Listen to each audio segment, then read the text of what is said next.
Okay, hi. We're coming from the side of the stage here. We're bringing out an extra guest. Are you guys ready?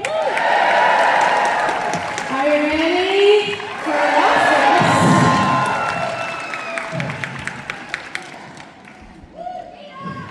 You, sir, with the beard?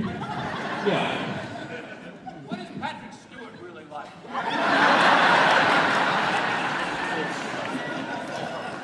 Can I be honest with you? I've never met him. Okay, well, here's McFadden. We've got Brent.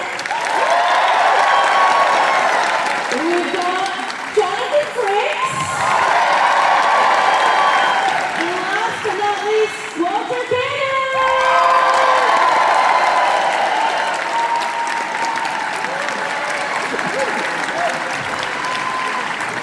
keep your hands going, please.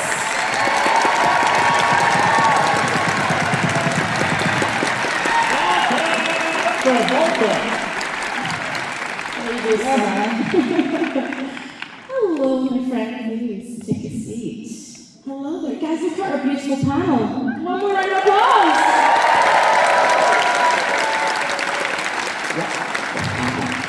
You know, you folks in the balcony, come on down.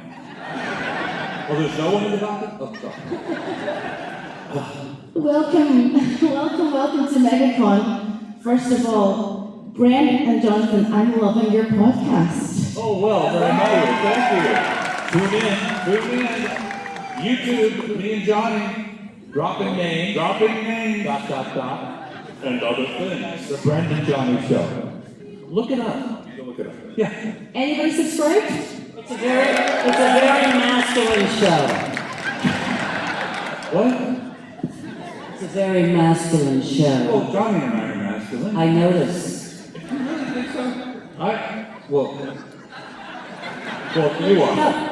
Well, look, how many women have you? You both have a very strong feminine. They haven't dropped yet. Oh, right, okay. All right. We shot. I know. Oh, I see what you're saying. Season one. Oh, No, I'm taking a saying- shot at our guest. No. You know when Meryl Streep was Taking a shot at you guys.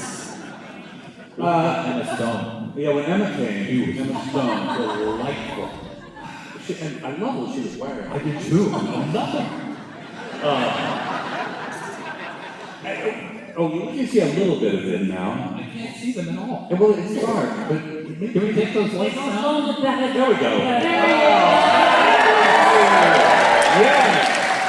Yes. So much better. Yes. Okay, Walter, Yes. it's all yours. Right. Walter, get a hold of yourself. Walter.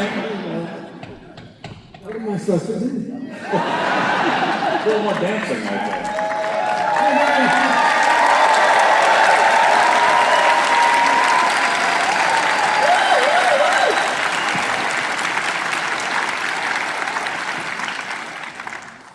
With all modesty, you don't believe that, do you? I'm going to be 90 fucking years old.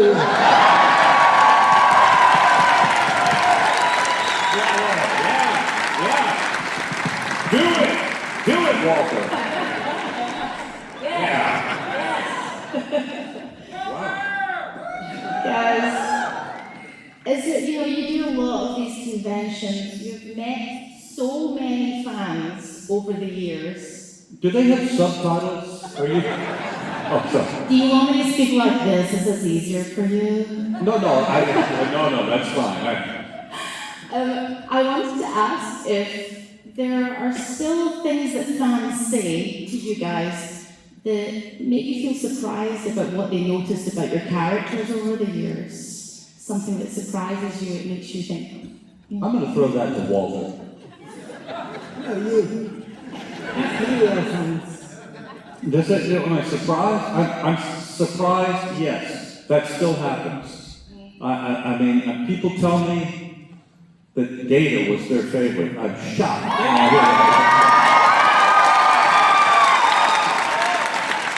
I think, really? Me? Because Data was my favorite too. But Didn't know that you. It's the magic that you brought. Yeah. Is that it? As an actor, as a human being, the heart. You were, in the words of the great Gene Roddenberry, Yeah. you were Christ-like. Yeah. Right? True. I mean, he said that. That's true. I didn't. Not agreeing. Because I know you, I don't think of you as particularly Christ-like. I'm Christ adjacent. I think you're Data-esque. Oh, there you are. I'm Data-esque. Well, the good thing is I was Data. Yeah. All right. Staying on data for a second, I heard that you're quite picky with the roles that you take. Is that true, Brent? Me? Yeah. I thought you'd take anything you were offered. I'm here to tell you, he's very hard to book. You know, I love a good challenge, but at the same time, I don't like being challenged. A conundrum. It is. So what do I do? No, you know, as I told you, everything I've ever been cast in, I was certain I was not going to be able to do it. And sometimes my arm has been twisted enough that I say, okay, I'll give it a shot. But most of the time I go, I read it and I go, why me? I can't see me doing that. So what was it about data that made you go, okay, I can do that. That's what I can do. Yeah, what was it? I feel Walter, could you take that one? No. What was it about data that made me, hunger? Because I needed a job really bad at that time, and I thought, I know that I remember that. A straight job in LA.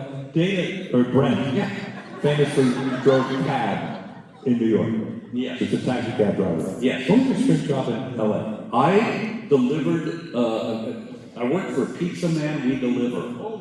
That's what they were called, Pizza Man, We Deliver. And I worked from like 3 in the afternoon till 2 in the morning. And it was wild. I mean, Hollywood at 2 in the morning, it's like people would call and order a pizza, and I'd deliver it. I'd bring it. We used to have to carry these big ovens in our car to keep them hot. And I'd bring the pizza, and the person would open the door just a crack like that. And so I'd say, well, they said, just pass it through, pass it through. So I'd turn it sideways and slide it through the door, and go back to the Pizza Man We Deliver. We got back, there had been a complaint that all the toppings fell to the bottom. Well, what did you think was going to happen? Anyway, that's what I did. Pizza Man We Deliver. What about you guys? Did you feel like doubt at any point in your careers when you were starting out, when you were looking at roles? Did you ever feel like, can I do this? Can I not do this? Is that creative doubt come into your head at any point? Doubt? Always. Every day. Still now? At this moment. Yeah. Yeah?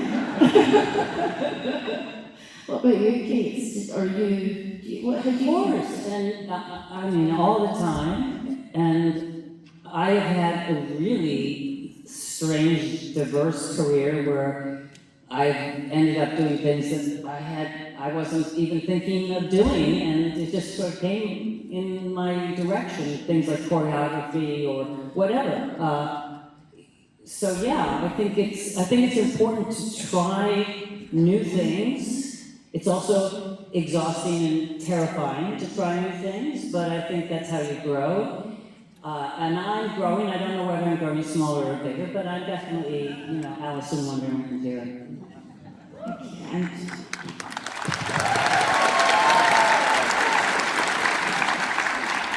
Walter, I saw a podcast with you recently, and you're a great collector. That's true, right? You collect things. I had no idea you were a huge collector. Did you ever collect anything from the set of Star Trek? Any memorabilia? Any memories of Star Trek? Yes, like What was Star Trek? no idea.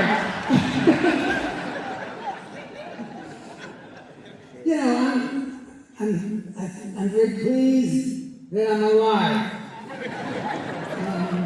I'll second that. And this is an illustrious panel, and I'm in awe of these folks because they're all so talented, and I think that's just great. I'm not quite ready to throw in the towel.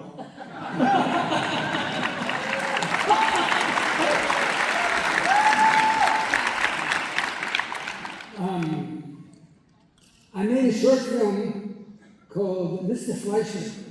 We submitted it to Tribeca and to various other festivals around the world. And I'm kind of proud of it. It's not nearly anything to do with Star Trek. It's not Chekov. It's not Babylon 5. It's a character you haven't seen before. And it's a challenge. So I just hope that you have the opportunity to see it. Because it's not a bad way to go out. I think that's all I have to say.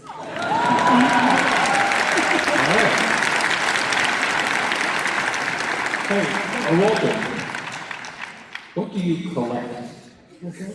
What do you collect? I'm Oh. translating. Rabid dogs.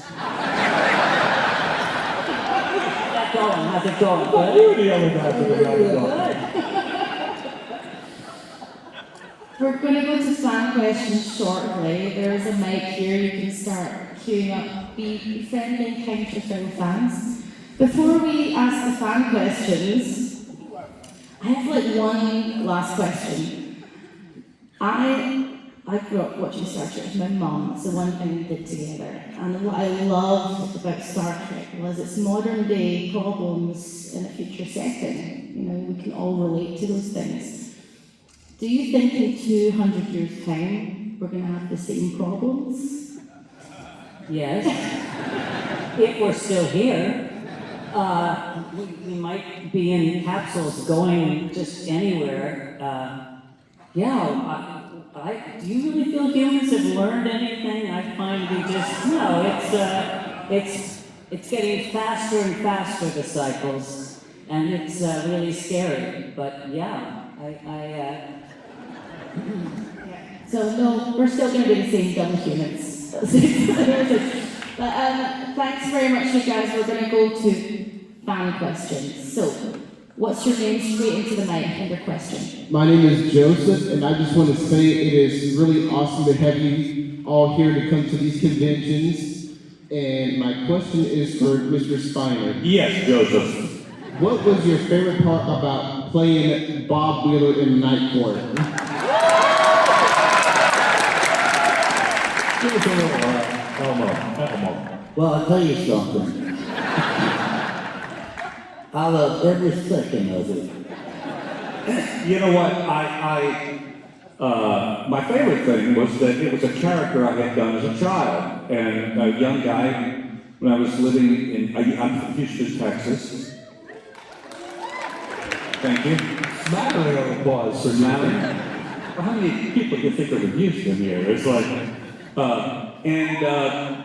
anyway, I used to go to, Did I let you finish?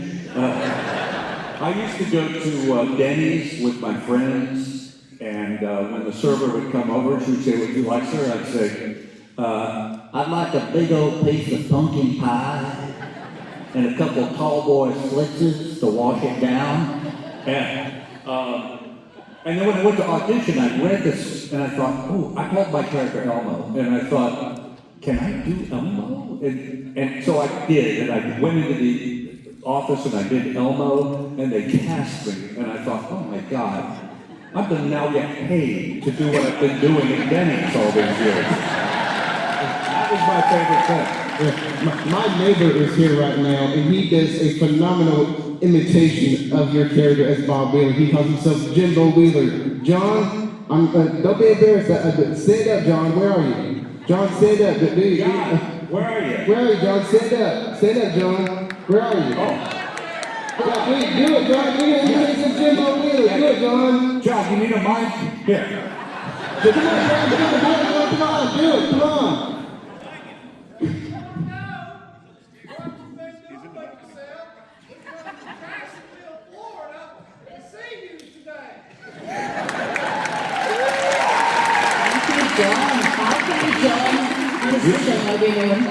You ever been to Denny's, John?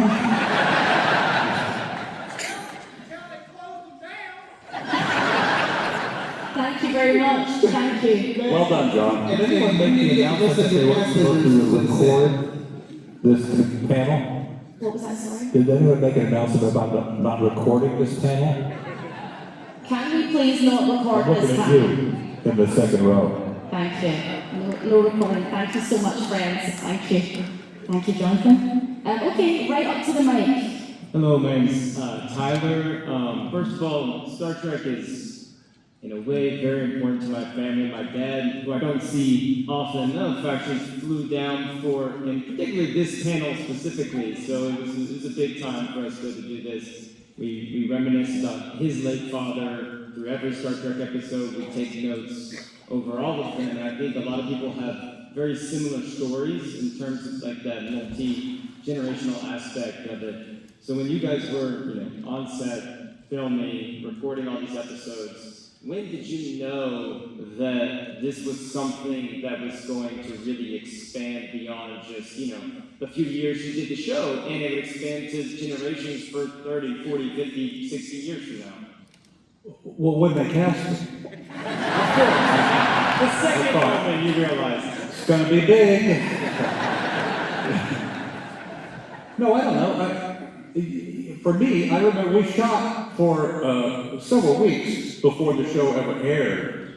And we had this great time in that period because we didn't know what was, there was nobody judging it or, having an opinion about it back then. We just enjoyed doing it. But But, once the show aired, yeah. the audience was not quite as receptive and kind as you all have been, because they didn't want to have a bald English captain with a French name. They didn't want to have a Klingon on the bridge. They didn't want to have a black blind guy driving the ship. They wanted Chekov. Yeah. They wanted Kirk. They wanted Spock. They wanted Bones. Right, They wanted Sulu. right. But I knew that there were collectors because right when we were starting filming, Richard Arnold came by and said, for the Star Trek calendar, we want to know your birthday and all this stuff. And I'm like, what? I've never been involved with anything that was so much about things and baseball cards and stuff. And even when the pilot was being shot, I was doing something in San Diego, a play, and I was going back and forth, and there were like 5 women who, after I got out of the show at night at the theater, they were standing there and they said, would you sign our program? And I just was like, no one ever asked. Well, yes, did you like the show? Oh, no, we didn't see the show. We're Star Trek people. We just wanted to get your name. We wanted your name on the program. And I said, why? Well, we're collecting. And it just, the whole thing, I thought, well, what? I mean, our show hasn't aired, and it was weird. Now I know why. Yeah, it's a valuable signature now. Thank you very much. Thank you. Hello, friend, right up to the mic. Name and question. Hello, my name is Ace, and I got one question for Data and one for Beverly. So for Data, I was wondering if you ever heard of a song from Pogo called Data and the Card? Are you talking to me? Yeah. Sorry. Brent. Oh. What was the question? I'm sorry, I wasn't listening because I didn't hear my name. Data. Sorry, my question was, you ever heard of a song from Pogo called Data and the Card? From what? Pogo. Pogo? Pogo. Have you ever heard a song from Pogo called Data and the Card? Pogo, the comic strip Pogo? He's a person that makes music based on shows. He made a really good song based on footage from Star Trek The Next Generation. Yes. And the part he used the most was you going, I love that song. Thank you very And much. for Gates, how did you feel doing the episode when you fell in love with a parasite? You're going to have to repeat the question, just slow down a little bit. There's a big echo. Sorry. For Gates, how did you feel doing the episode when you fell in love with a parasite, and especially the part when the parasite inhabited Riker? The parasite was called the trill. Yeah. How did I feel when the scrotum sac that the parasite looked like? How did I feel when I took, first of all, the man I've been sleeping with, I operated on and took out a scrotum sac. That's number one. Number two, you should have heard the conversation convincing William Riker to put that into him. And the least I could do was kiss him once he'd accepted it. And then I had to operate again and put it in a woman, and that was a tough one too. That was a tough sell. And all this was within 24 hours, actually less. So, you want to know how it felt? Squishy.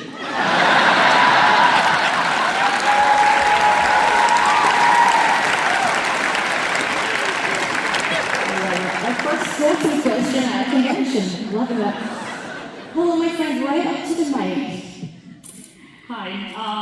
So first of all, I want to give a quick shout out to you guys. I mean, you guys are a great crew and cast, and I was able to watch your TV shows and movies. You were incredible. Especially to Mr. Walter Koenig, because I like his role a lot, both in the TV series and in the movies. So yeah. But the question will go to Mr. Brent Spiner. So the question is, from the movie Star Trek Generations, how many takes did it took to make it right for the scene of Data singing the song Life Forms? And what? Well, it didn't take many takes. Didn't you write that song? I co-authored that song. See the dance. I did it at my, and you were behind me. Yeah, you did a take, I recall. But it said in the script, Data sings, and it said, life forms, you funny little life forms. And that's all it said, ... And we got to the scene, and the director said, okay, we're going to shoot that now. And I said, well, but it said Data sings. Is there a song? And nobody had written a song. They just went, Data sings, you funny little life forms, ... So he said, just, wing it. So I wang it. And so we didn't do it so many times because we did it once or twice, and there is, I did send into ASCAP or one of the big music publishing that I am the author of that, and they're supposed to pay me every time that song plays, and every time the movie airs. I guess it hasn't aired ever since then because I've never seen anything. I've never seen it die. Alright, so here's the bonus question along with that. If Data was to make it like a music, what kind of music genre would it make it along with the mix of with the navigational computer sounds? What genre? Yeah, like country, rock and roll, metal, 80s. Opera. Good answer. Thank you. Thank you very much. By the way, the Beverly Crushers, which is a fabulous band. I'm serious. Google them. They're fabulous. They're kind of punk rock. I love them. They've got a new album out with an extraordinarily creative cover. They've got someone who drew this of all of it. It's great. They don't cover Life Forms, my song Life Forms. Because if they did, I think they did. Well. I'll tell them that. Hello, friend, right into the mic. What's your name and question? Hi, my name is Robert. Number one, gotta get Life Forms on Spotify, right? Come on, man. So, my mom introduced me to Star Trek, and while the house favorite is Riker, my mom has always held that the biggest badass on the show is Dr. Crusher. So my question is, do you have a favorite action scene that you filmed in The Next Generation or any of the movies? Favorite action scene? Yeah, when I pushed Data into the water. No, that was him pushing me. I loved, what was it? It was the one we were going towards the sun. Was it Symbiosis or something? And he and I, we were in the capsule, and we went for it, and man, I got that dude, okay? But I also really did like that first scene in Picard. Yeah, that was fun. Yeah, I did like that a lot. But then there was the vortex where the wig almost came off and they got me wired up and I'm just like, that was so silly. But anyway. Thank you so much. Thank you. Thank you. Hello, friends. Right into the mic. Name and question. Hello, my name is Brad. Hey, Brad. I'm neurodivergent and grew up with the difficulty identifying with people. And I just wanted to say, Brent, your character of Data just really was like the first character that I identified with, which is interesting because you're an android. But you're an android who's trying to understand humanity, and that it resounded with me even as a kid because my dad was like, oh, well, you're like Wesley, he's smart, and he's a kid, he's smart. And I'm like, but the android who wants to understand humanity, that's who I am. So well, that's cool, Ben. Thank you so much. I have said before, and I'll say it again. What did I say? That means so much to me that Data resonated that way for people who were, searching for answers and curious and about who they were, and somehow Data, played a role in that. I'm so glad.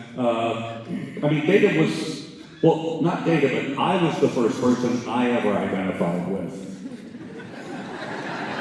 that makes sense. Anyway, Brad, thank you so much. I really appreciate that, and I'm honored, actually. Thank you. Thank you so much. Hello, my love. Right into the mic.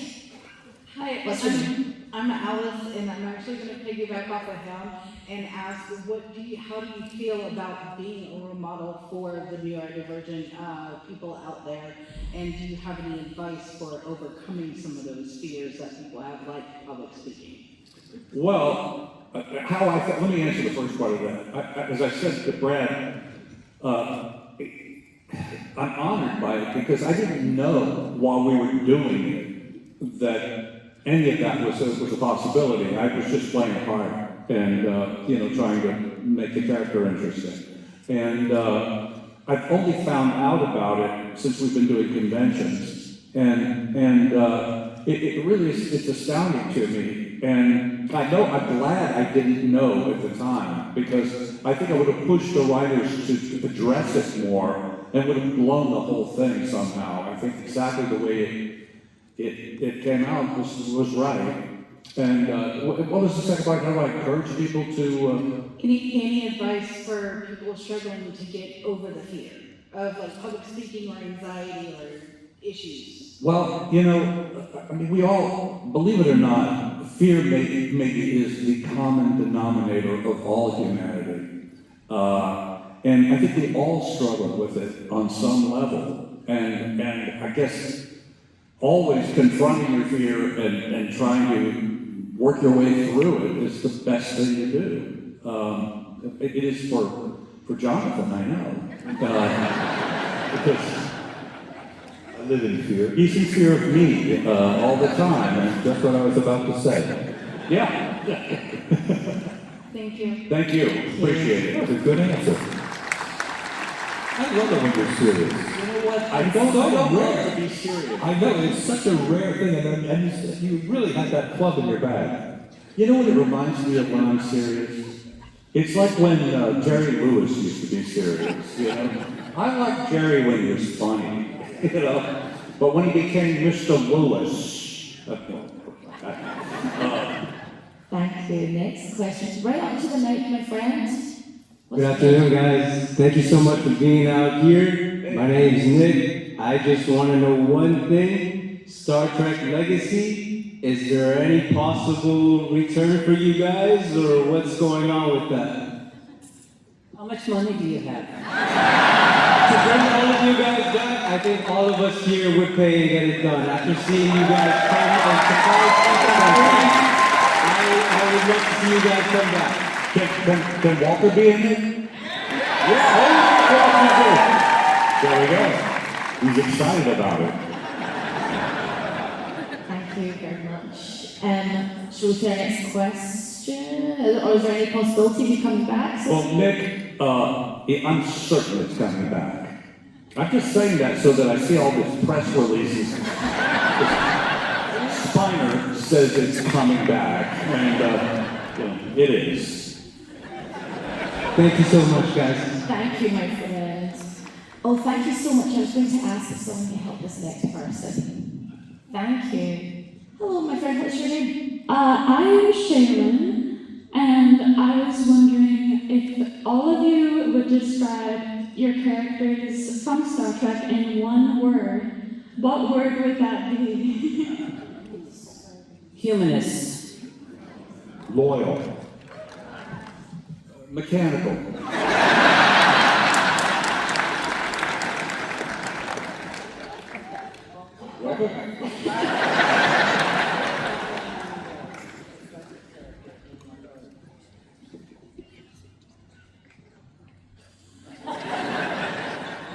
Or less.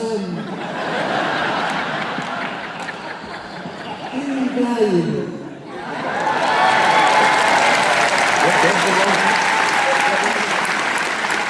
Invaluable. Yeah. Nice. Thank you. Thank you for your help there. What's your name? Hi, my name is Jelaine, and I am a latecomer to the show. My husband just introduced me to it last year, and I really wanted to show you that I dressed up as Data for Halloween. But I do have a question for all three of you. I have a master's in theater, and that's why he asked me to watch this show. And I want to know, what play have you always wanted to do?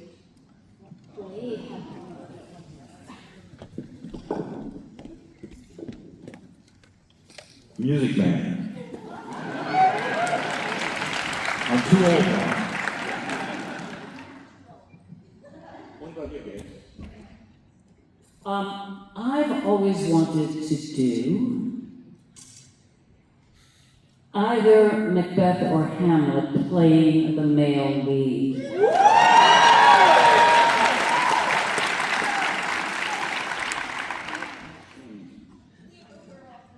Something by Chekov. No, that would be. I have done that. Yeah, thanks. You know what? I don't have any wishes. I think I'm just, if it comes my way, You'll turn it down. I'll turn it down.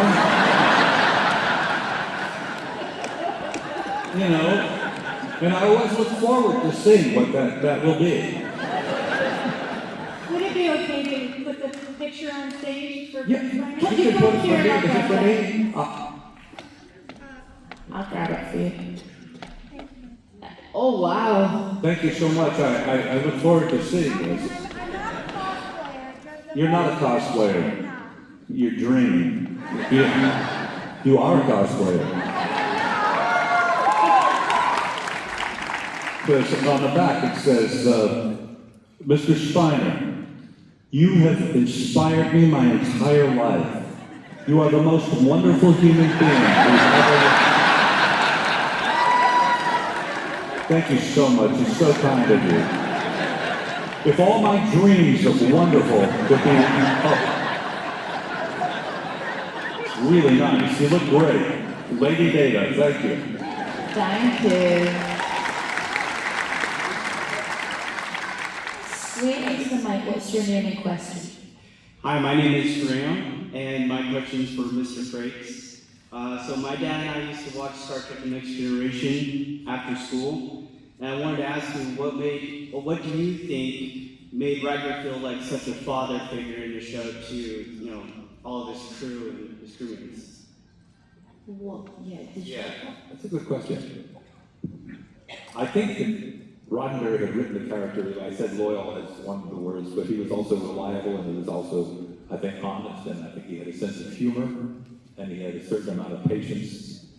But I think you could count on him. I wish, and I aspired, without being, all levity aside, I aspired to be like Riker when I became a father and husband. And there was a lot of, he represented the best of all of us. Nobody could be quite that. But there was Roddenberry liked Riker, and Roddenberry inspired me when this is the oldest story in the book, I had an audition 7 times, it was over 6 weeks, and eventually I used to go to Roddenberry's office before each new audition, and he believed so strongly in his vision of the future in which there would be no hunger, no greed, that sort of, I took it seriously. I was in the room with Corey Allen, the guy who did our pilot, and somehow I think I was less jaded or sarcastic or anything. I think it was in the point in my life where it changed all of our lives, that job.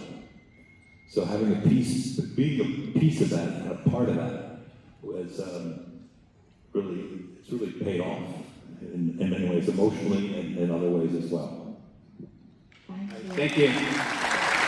Very good question. Thank you. Hi, my name is Finn. This is a question for whoever wants to answer.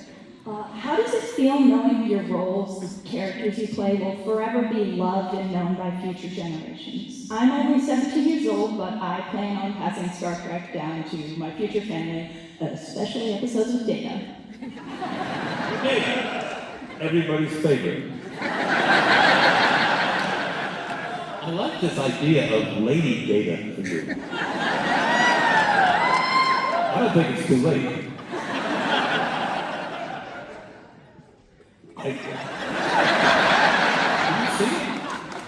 Yeah, I think it's too late. I think just get your new cat and call it Lady Data and stuff down, okay? It's when you do that play, when you play Hamlet, I'll play Gertrude, okay? Like a promise, all right, that's right. So how do we feel about it, about being immortal? Yeah. Nobody said immortal. I didn't say it. That's the X-Men or something. No, but being known for future generations. The next generation. Like the next. Yeah.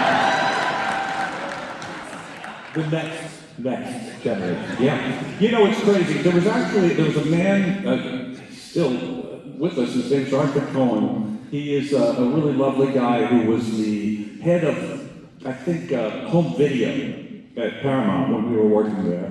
And years later, I saw him at a function, and he said, 100 years from now, people will not know who, and he said this, I don't believe this, he said, people will not know who Marilyn Monroe was, but they will know who you were. And I'm like, what are you talking about? And he goes, no, there's something about this show that will just keep going and going and going. And maybe he's right, maybe he's wrong. Okay, can I just do an antidote to that? Yeah. So, I went to France, and I bought a place in the south of France, in some little medieval village, okay? And I spoke French, but it was like this unknown little village, there were only like 300 people in the whole town and everything. So I go to the supermarket, which is just in the mall kind of thing, and I'm with my son, and my son goes, Mommy, look, there's your face! And it was the Star Trek pinball machine. Okay, and I'm like, my heart just kind of beams a little, and I'm like, wow, that's really cool. And so we walk over, and I say to the guy, hoping that I go, so you just got this Star Trek pinball machine. And in French he goes, yeah, shit, we wanted Star Wars.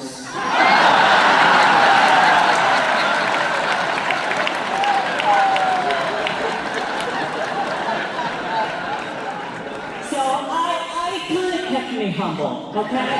For future generations, I'm okay. Yeah. I think you're just talking about like the next 600-700 years, though, right? After that, it's anybody's guess, really. Thank you. Thank you. Love you so much. This is our last question, I'm afraid. Don't look at me in the eyes, I'm sorry. So everybody else, please sit down. This is our last question. I'll try to keep it quick, but... That's okay. What's your name? My name is Kenny. And I just want to say that, my dad introduced me to, Next Generation when I was a kid. And, the beard. I grew my beard because Riker's beard. I get very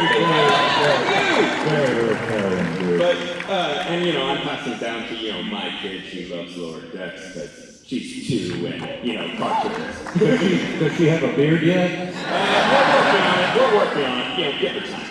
But, during COVID, my dad, got the real COVID, got put into, a coma, and, I went to watch Next Gen like we do, and I saw an episode called The Bonding, which is probably the worst episode to see because it's about a little kid who loses his parents during an away mission.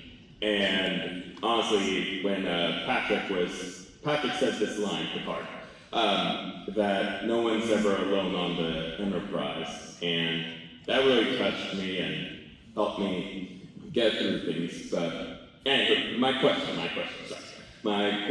is, I love the last season of Picard. It was perfect ending. There's just one little complaint that I had is that when the original Star Trek crew signed their names at the end of movie 6, I really wanted you guys to sign your names for the credits. Is there any chance that could ever happen in the future, or no? Well, when we finish the Legacy series, we're gonna all.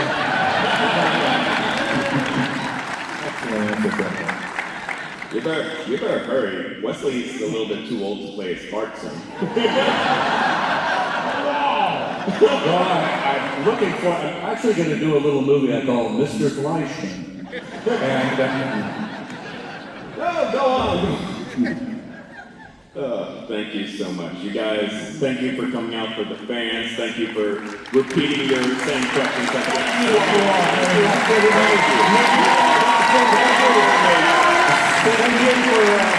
Thank you. Thanks, everyone.